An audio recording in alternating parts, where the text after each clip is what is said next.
আলহামদুলিল্লাহি রাব্বিল আলামিন ওয়াসসালাতু ওয়াসসালামু আলা আশরাফিল আমবিয়া ওয়াল মুরসালিন ওয়া আলা আলিহি ওয়া আসহাবিহি আজমাইন। মহান মুনিবের দরবারে শুকরিয়া আদায় করছি, যিনি আমাদেরকে বগুড়া শহরের এক প্রাণ কেন্দ্র, উপশহর, শহরের ভেতর আবার উপশহর, এই উপশহরের মাঝখানে ধরমপুর, এই ধরমপুর ঐতিহাসিক গড় কবরস্থান কমিটি ও এলাকাবাসীর উদ্যোগে ৩০তম অধিবেশন বিরাট তাফসীরুল কোরআন মাহফিল। আল্লাহ তাআলা এই মাহফিলে হাজির হয়ে কোরআন, ইসলাম, রাসূলের জীবন আদর্শ, দুনিয়ায় চলার পথ, আখিরাতের মুক্তির পথ, যে পথে চললে আল্লাহ রাজি এবং খুশি, অর্থনীতি, সমাজনীতি, রাজনীতি, জীবনের সকল বিধিবিধান থেকে কিছু কথা আমাদেরকে বলা, শোনা, জানার যে মুনিব সুযোগ করে দিচ্ছেন, সেই মুনিবের দরবারে শুকরিয়া আদায় করছি। সবাই করছি আলহামদুলিল্লাহ।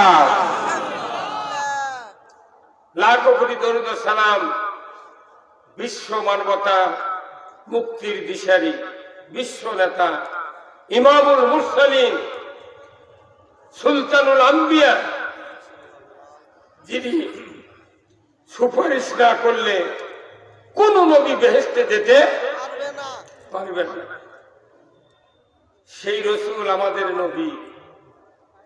তেনার অনেকগুলি গুণ আছে, অনেকগুলি পদবী আছে, সেই পদবীগুলো আমরা দীর্ঘদিন হলে ভুলে গিয়েছি। এক নম্বর পদবী হলেন ওনার, উনি ছিলেন সফল একজন রাখাল। কি ছিলেন? রাখাল বোঝেন? এই গরু ছাগল চড়ায়, তাকে কি বলে? আবার রাখাল তো হয় কোনো অল্প বয়সে। তিনি পৃথিবীর শ্রেষ্ঠ রাখাল, তিনি শ্রেষ্ঠ স্বামী, শ্রেষ্ঠ বাবা, শ্রেষ্ঠ নানা, শ্রেষ্ঠ যোদ্ধা, শ্রেষ্ঠ সেনাপতি। তিনি হলেন এই পৃথিবীর একজন সফল রাষ্ট্রনায়ক। এই সবাই বলেন না ঠিক? সুবহানাল্লাহ না কয় ঠিক বলা লাগবে। রাসূলের নেতৃত্বের কথা শুনলে বলতে হবে ঠিক, তাহলে বোঝা যাবে আপনি তার নেতৃত্ব মানতে পেরেছেন, মেনে নিতে পেরেছেন। তিনি হলেন পৃথিবীর সফল একজন রাষ্ট্রনায়ক। সবাই বলে নাকি ঠিক? কেউ যদি রাসূলের নেতৃত্ব মানতে অস্বীকার করে, তাহলে ৯৯% ইবাদত আল্লাহর কাছে গ্রহণযোগ্য হবে না। আমরা কত নেতার আদর্শ মানি, কিন্তু আসল নেতার আদর্শের বিরোধিতা করি। এই ভাই কথা বলেন না, ভাই আপনি তো সেইটা মুখই খুললেন না। যে ব্যক্তি মুখ হা করবে না, মুখটা একটু বন্ধ করে রাখবেন, এক ভিডিও কোন কিয়ামতের দিন আল্লাহ দেখাবেন। রাসূলের নেতৃত্বের কথা বললে এই দুনিয়ার এই কচুমার্কা নেতার স্যার এনারও দাম নেই। বাংলাদেশের নেতার আদর্শ মানে কোট দিয়ে, কেউ টুপি দিয়ে, কেউ চুল দিয়ে, কথা বলে বিভিন্ন টাইপের মানুষ আছে, অনেক গ্রুপের মানুষ আছে না নাই? বহু ইসলামী দল আছে, লেখাপড়ার আবার লাইন বহু আছে, কিন্তু আমরা যারা ইমান এনেছি, আমাদের গ্রুপ হলো ইমান। আমরা ইমানদারের গ্রুপ, ধরে বলো ঠিক কিনা? কি গ্রুপ? ইমানদার। মনে করে আমাদের দেশে অনেকগুলো ঔষধ কোম্পানি আছে না? একটা কোম্পানির ঔষধের নাম হলো ফ্লাজিন, একটা ওষুধের নাম হলো অ্যামোডিন, আর একটা ওষুধের নাম হলো ফিলমেট, আর একটা ওষুধের নাম হলো মিলিগ্রাম। এই ৪টা ঔষধের ৪ নাম, কিন্তু এরা গ্রুপ হলো মেট্রোনিডাজল। গ্রুপ কি? মেট্রোনিডাজল। যারা ডাক্তার এবং মাঝে মাঝে ওষুধ কিনে নেওয়ার অভিজ্ঞতা আছে, তারাই গ্রুপ বোঝে। মেট্রোনিডাজল গ্রুপ খেলে এই ওষুধ খেলে আমার সবাই ভালো হয়, তাতে যে কোম্পানির ওষুধ। কথা বললেন আপনারা? আমার বক্তৃতা করে নিতে গেলে আপনাকে ফিডব্যাক রিপ্লাই দিতে হবে। এক হাত দিয়ে তালি বাজে, কয় হাত লাগে? তাহলে এখন আমার এক মুখ আর আপনার এক মুখ, এই দুই মুখে গাঁটাগাঁটি হতে হবে, তাহলে ইসলাম বিজয় হবে। আমাদের অন্তর ইসলাম বুঝতে ধরবে, ঠিক কিনা? তাহলে গ্রুপ এক, নাম ওষুধের। আমাদের দেশে আওয়ামী লীগ আছে, বিএনপি আছে, জাতীয় পার্টি, জাসদ, চরমনাই, জামাত, তবলিগ, হেফাজত, তারপর খেলাফত মজলিস, ইসলামী আন্দোলন, বিভিন্ন দল আছে না? প্রত্যেকটা দলতে ইমানদার আছে। তাহলে আমাকে যত ইমানদার আছি, এই সব মিলে গ্রুপ হলো ইমানদারের গ্রুপ। গ্রুপ কি? ইমানদারের গ্রুপ। তাহলে মেট্রোনিটের গ্রুপের দায়িত্ব খেলে আমার সবাই ভালো করে, আর ইমানদারের দায়িত্ব, ইমানদার গ্রুপের দায়িত্ব হলো ইসলাম বিজয় করা। এখন আপনি যদি ইসলাম বিজয়ের বিরোধিতা করেন, একটা ইবাদত কবুল হবে না, একটা ইবাদত কবুল হবে না। তার কারণ কি? মানুষের জন্য জীবন ব্যবস্থা হলো ইসলাম। Islam is the complete code of life. জীবনের জন্য, দুনিয়ার জন্য, সমাজের জন্য, পরিবারের জন্য, অর্থনীতির জন্য, ধর্মনীতির জন্য, রাজনীতির জন্য একটা জীবন ব্যবস্থা, তার নাম হল ইসলাম। ইসলাম বাদ দিয়ে কোনো কিছু হবে না। ইসলামটা কি এটা আমাকে বুঝতে হবে, কারণ এখানে শহরের লোক আপনারা অনেক শিক্ষিত, বিভিন্ন গ্রুপের সাথে ঘুরে ঘুরে এমন ভাবে আমরা তৈরি হয়ে গেছি, যাই যে গ্রুপের মাল সেই গ্রুপের কথা কয়। কিন্তু আমি আজকে এই গ্রুপগুলো সব এক করতে চাচ্ছি। রাজি আছেন? তার ইমানদার হিসেবে কাজ কি? ইসলাম বিজয় করা। কি করা? এখন প্রশ্ন হলো, ইসলাম কেন বিজয় করবো? প্রশ্ন আসে না? আচ্ছা বলেন তো,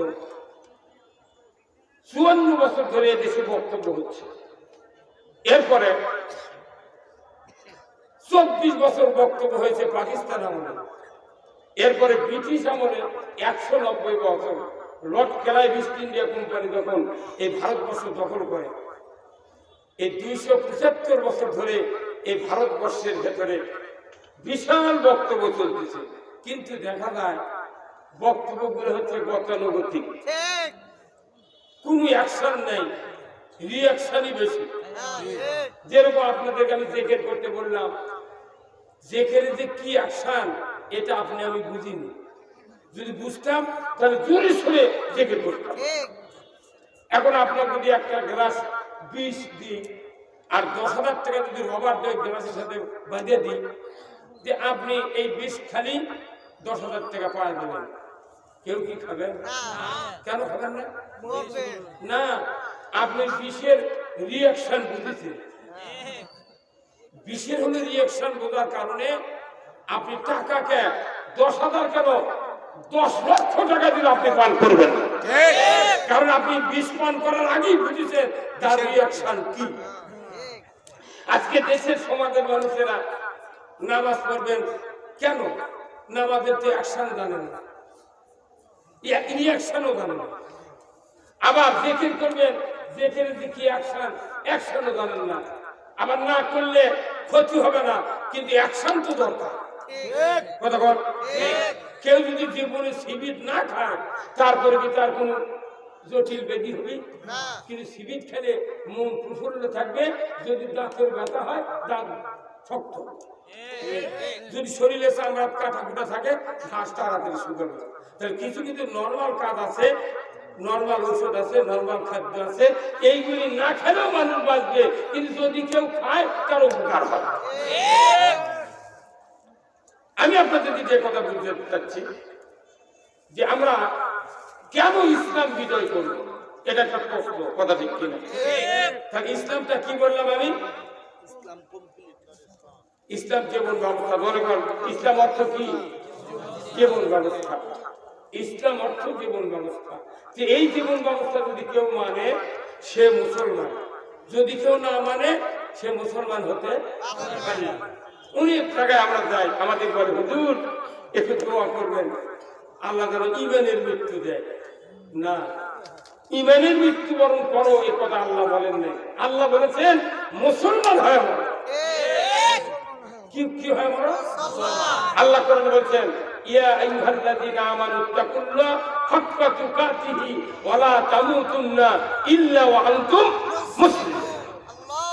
আমার ভাইরা, আল্লাহ রাব্বুল আলামিন কোরআনুল কারিমে বলছেন ইয়া আইয়ুহাল্লাযীনা আমানুত্তাকুল্লাহ হাক্কা তুকাতিহি ওয়া লা তামুতুন্না ইল্লা ওয়া আনতুম মুসলিমুন। কথা কার? এর মধ্যে কোনো কমেন্ট আছে? কমেন্ট আছে? নাই। আল্লাহ বলছেন তোমরা আমাকে পরিপূর্ণ ভয় করো, 100% ভয় করতে হবে। পুলিশের ভয়, চোরের ভয়, ডাকাতের ভয়, পকেট কাটার ভয়, সন্ত্রাসীর ভয়, পৃথিবীতে যত প্রকার ভয় আছে সেই সকল ভয়ের ঊর্ধ্বে হলো আল্লাহর ভয়। আল্লাহর ভয়। এই আল্লাহর ভয়ের সীমানা এক কথাই হলো আল্লাহ যা হুকুম করেছেন তা পালন করা, নিষেধ যা করেছেন তা কি করা? এর নাম হলো হাক্কা তুকাতিহি। এখন আসুন আমি আপনাদেরকে বলতে চাই, আল্লাহ বলছেন ওয়ালা তামুতুন্না, খবরদার প্রাণ দিও না, ইল্লা ওয়া আনতুম মুসলিমুন, মুসলমান না হওয়া ব্যতীত আজরাইলের হাতে প্রাণ দিতে নিষেধ করেছেন কে? আল্লাহ। তাহলে আমাদেরকে মরতে হবে কি হয়? আচ্ছা, এখানে যত লোক আছেন এই মহল্লাতে, বগুড়া শহরে যত মসজিদ আছে, একটা লোক বলেন তো মোতাল্লি হোক, সেক্রেটারি হোক, মুক্তাদি হোক, কোনদিন কি আমরা বলেছি যে হুজুর বহুদিন আপনার পাশে নামাজ পড়ি, কোরআন শরীফে আছে মুসলমান হয়ে মরো, যে মুসলমান হতে গেলে কি কি করা লাগবে তালিকা করে দেন হুজুর। কে কে কত গেল হাত তোলতে দেখে? হ্যাঁ, তাহলে মসজিদ গুলো কি প্রতিষ্ঠান হচ্ছে? কোন জিজ্ঞাসা নেই, মসজিদ গেল। আমার রাসূল বলছেন আমার উম্মতের ভিতরে কিয়ামতের ময়দানে 73টা কাতার হবে। 73, এক কাতার যাবে জান্নাতে, 72 কাতার জাহান্নামে। কেউ কি আসি যে ওই ইমাম কিংবা একটা বক্তা, একটা আলেম কোনদিন কি বলছে হুজুর খুব সমস্যা আছে হুজুর, নবী বলছেন 73 কাতারের ভেতর 72 কাতার জাহান্নামে যাবে, এক কাতার জান্নাতে যাবে হুজুর। এরা দয়া করে কোন হুজুর ওই কাতার, যে কাতার জান্নাতে যাবে সেই কাতারে থাকার উপায় কি বলছেন? আপনি যখন গুণা কিনবেন যাচ্ছেন ফক্তেরি বাজার গুণা জিয়াটা, তখন বলিতেন মোরগ মার্কা দাও, বৃষ্টির পানি বললে জং যাতে না ধরে, জং যাতে না ধরে এই গুণা যাচ্ছেন। কাপড় কিনবার গেলে বলতেছেন 1 নম্বর রুম থাকবে সেরে দাও।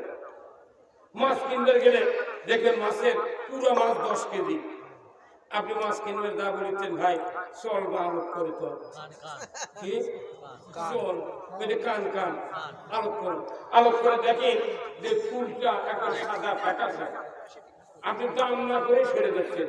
মাছ আলো করতে ভাই ব্যাপার নেবেন না, দাম করবেন করতে না ভাই বোঝা আছে তোমার মাছ মরা না তাজা। 10 কেজির মাছ 2 গ্রাম কানের ফুল থেকে বোঝা যায় ই পচা না শক্ত। আপনার এই পুরো বডি চিনতে গেলে আপনার অন্তর থেকে আল্লাহ বোঝে ই পচা না ভালো।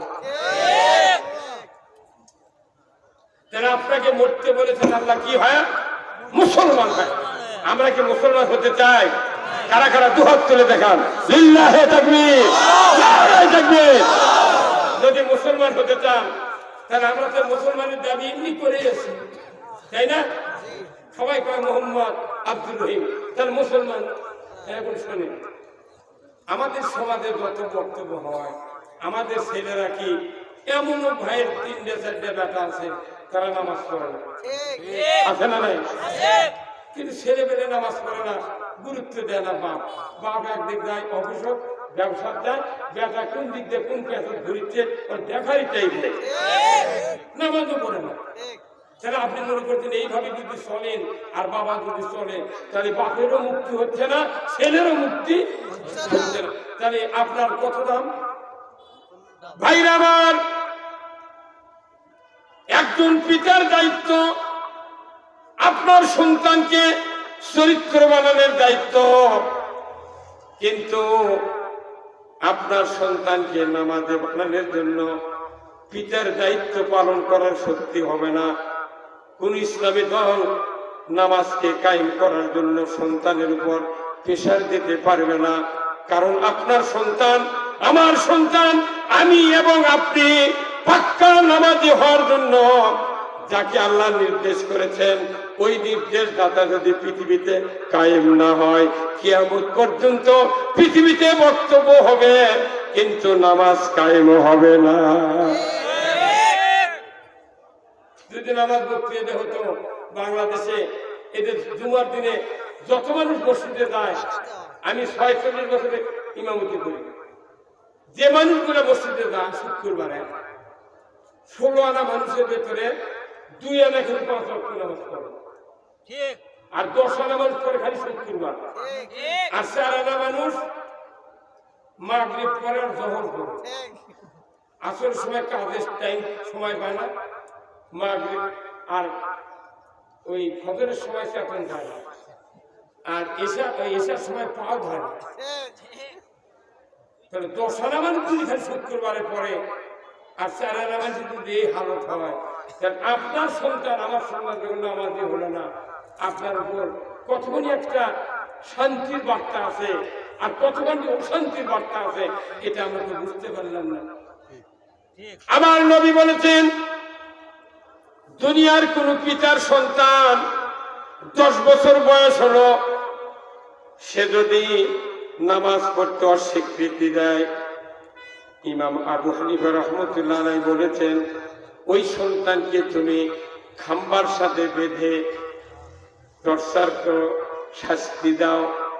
এরপরে যদি সে নামাজ কায়েম করতে যদি অস্বীকৃতি লাভ প্রকাশ করে, আমার ইমাম আবু হানিফা রাহমাতুল্লাহ আলাইহি বলেছেন সরকারের জেলখানায় 7 দিনের জন্য তাকে সেন্টার করো।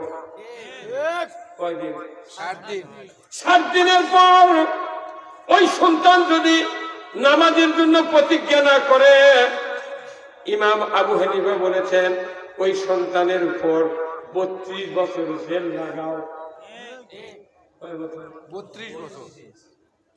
ইমাম আবু হানিফার অনুসারী অনেক আছে, কিন্তু এই কথা মানে এখন এটা কেন বেনামাজি? কিন্তু আপনার সন্তান যদি নামাজি হয়, মুত্তাকি হয়, পরহেজগার হয়, আমার রাসূল বলেছেন একটা মুত্তাকি নামাজি সন্তান বাবা মার কবরের পাশে গিয়া একবার সূরা ফাতিহা, একবার যদি সূরা ইখলাস বিসমিল্লাহ সহ তেলাওয়াত করে, নবীজি বলেছেন 10 পারা কোরআন পড়ার সওয়াব তার আমলনামায় লেখা হবে। সুবহানাল্লাহ। একবার ইখলাস পড়লে কয় পারা? 10 পারা। 2 বার পড়লে 20 পারা, 3 বার পড়লে 30 পুরো কোরআন খতম। নবীজি বলেছেন এই নামাজি সন্তান বাবার মায়ের কবরের পাশে দাঁড়িয়ে যদি হাতটা উঠায় আল্লাহর দরবারে বলে রব্বির হামহুমা কামা রব্বায়ানি সগীরা, আল্লাহর শিখানো দোয়া। আমার নবী বলেছেন এই দোয়া পাঠ করার সাথে সাথে আল্লাহ তাআলা ওই পিতা মাতার কবরের আযাব 40 দিনের জন্য মাফ করে দেয়। এত বড় একটা নিয়ামত থেকে আমরা বঞ্চিত কখন হচ্ছি? যখন আমার সন্তানকে নামাজি বানানোর কোন চেষ্টা করেও পারতেছি না। তাহলে আপনার সন্তান নামাজি বানাবে কে? আল্লাহকে মিছিল করবে নাকি? কেউ পারবে না নামাজ কায়েম করতে। কোরআনকে বলতে, কোরআন তুমি বলো কোন শক্তি নামাজ কায়েম করবে? আমার আল্লাহ কোরআনে বলছেন, আল্লাযীনা ইম্মাক্কান্নাহুম ফিল আরদ আকামুস সালাতা ওয়া আতাউয যাকাতা ওয়া আমারু বিল মারুফ ওয়া নাহাউ আনিল মুনকার ওয়া লিল্লাহি আকিবাতুল উমুর।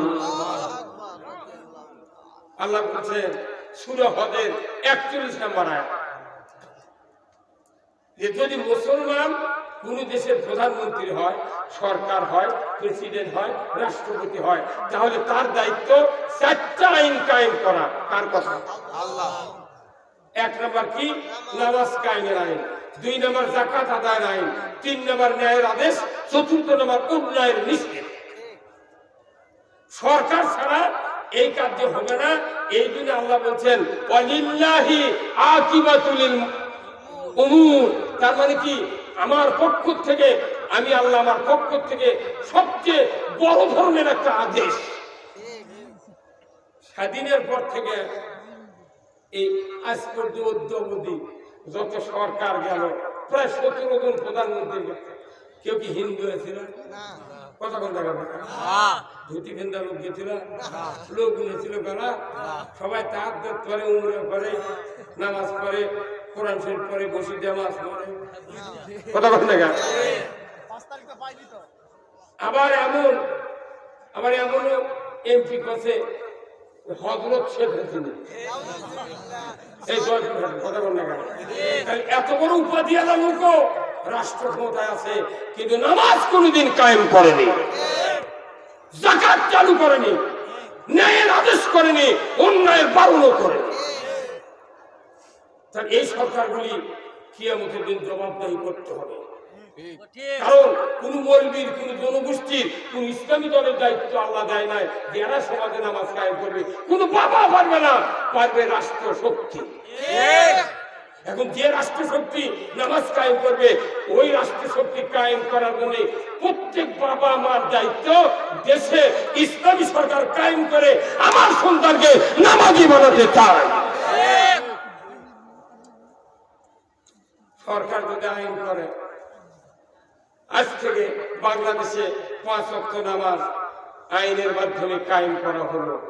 যে ব্যক্তি 1 ওয়াক্ত নামাজ কাজা করবে, খাতরা পরিমাণ 70 টাকা জরিমানা। 1 ওয়াক্তের জন্য 2.5 ঘন্টা হাজির। ইমাম সাহেব, মুয়াজ্জিন সাহেব, আপনাদেরকে দায়িত্ব দিলাম, আগামীকাল 8টার মধ্যে সদর থানার ওসির কাছে এই গান আমাদের তালিকা দিয়ে দিবে। ঠিক কথা। ইমাম মুয়াজ্জিনের দায়িত্ব দিলে রাতে 3:30 থেকে গান আমাদের বাপ মা স্ত্রী ডাকা শুরু করবে। বাপ ওঠেন, আপনাকে 14 যাওয়ার আশা আছে? আপনি কি ডেলি জরিমানা দিতে পারবেন 420 টাকা? যদি দেবের পারেন তাহলে শুয়ে থাকে। বাপ বলবে, বাবা তাড়াতাড়ি ওঠো, যদি এই 14 যাওয়া লাগে তার জন্য মরে যাবে। উজু করে মুয়াজ্জিন ডাকিলে মসজিদে যাও। রাতে 4:40 আযান হবে ফজরের। দেখা যাবে 3:30টার সময় মোট সকল বেনামাজি উজু করে মুয়াজ্জিনের বাড়িতে বলবে, মুয়াজ্জিন ওঠেন। মুয়াজ্জিন চেতন কে পারে, ব্যাপার কি করে? দেখেন না, আযান দিলেন না। উনি তখন বলবেন, কে? আমি তো মোবাইলে অ্যালার্ম দিয়ে রাখছি, মোবাইলে তো আমার জায়গায় দেখো তো না, 3:30 কি ব্যাপার? চলেন মসজিদে বসে থাকবো। দায়িত্ব দিয়েছে মুয়াজ্জিনের, সেদিন মুয়াজ্জিন ডেকে দেন আমাদের জন্য চলে যেতে পারে। এর সাথে থাকলি আর আমার নাম থানায় যাবে না, আযান লাগবে না, আযান লাগবে না। রাষ্ট্র শক্তি দ্বারা নামাজ কায়েম কোনদিন হবে না। তাহলে আমাকে সব বাদ দিয়ে খালি নামাজ কায়েমের করে ওই সরকার বানাতে হবে। এটা একটা পয়েন্ট। 2 নম্বর পয়েন্ট হলো, আমাদের দেশে যাকাত চালু আছে না সুদ চালু আছে? সুদ। এই কথা বল, সুদ। তাহলে সুদ যদি চালু থাকে আমরা তো মুসলমান হতে পারলাম না, পারলাম? আল্লাহ করেছেন হারাম, আর আমাদের তো লাইসেন্স দিয়ে চালু। এই জন্য আমি আপনাদেরকে বলি যে যাকাত ভিত্তিক অর্থনীতি ছাড়া এদেশে ইমানদার ইমান রাখতে পারবে না। আপনি বলেন তো, এদেশে হাজারো আলিমের বাস, হাজারো মসজিদে বক্তব্য হচ্ছে, অনেক বক্তব্য হচ্ছে, কিন্তু ইমান হারা হয়ে মানুষ মরে যাচ্ছে। আল্লাহ কোরআনে বলছেন, ইয়া আইয়ুহাল্লাযীনা আমানু লা তাকুলুর রিবা, ইমানদাররা তোমরা সুদ খাও না। আপনারা পল্লী টাউনে কি আছে আমি বলতে পারবো না, তো আমি যদি পল্লীর মানুষ, পল্লীতে থাকি, এমন কোন গ্রাম নেই 15.5 আনা মুক্তাদি সুদের সাথে জড়িত না আছে। সুদ আছে। এখন এনজিও হোক আর ব্যক্তিগত হোক, সুদের অর্থের ভেতরে আমরা ডুবে আছি। তাহলে যে আল্লাহ হারাম করেছেন সেটা যদি দেশে চালু থাকে আর তারই ভুক্তভোগী আমি হই, তাহলে আমার কি অবস্থা হচ্ছে? কথা বলেন। আচ্ছা, কেউ যদি অজু করে মসজিদে ঢুকতে যায়, অজু করে আসে মসজিদে ঢোকার আগে স্যান্ডেল হাতের থেকে নিচ্ছে, কারণ বাইরে তো স্যান্ডেল তুলে থাকবে না।